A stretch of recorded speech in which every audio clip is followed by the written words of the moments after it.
Diabetes is essentially a lifestyle disease.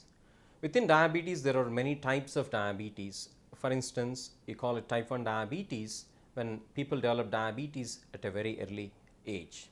There is a different type of diabetes called type 2 diabetes mellitus, which develops at later stage of age. But having said that, these two are not written on stone, i.e. type 1 diabetes can occur at later stages of age and type 2 diabetes can happen when people are still young.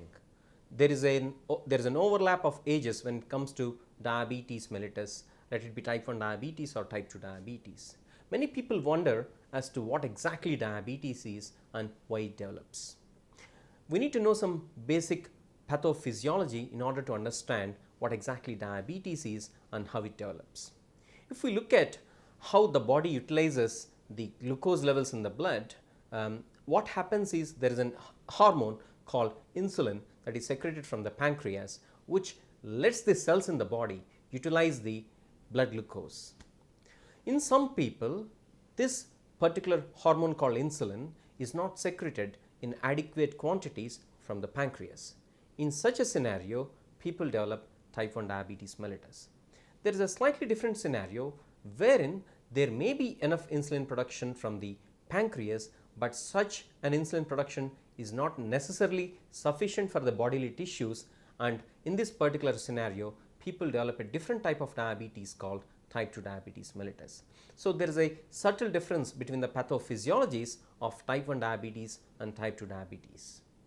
And when it comes to differentiating these type 2 and type 1 diabetes mellitus, we need to remember few fundamental facts such as age. People who are very young are usually by definition type 1 diabetic if they develop diabetes. People who are on the older side of age usually tend to have type 2 diabetes unless proven otherwise.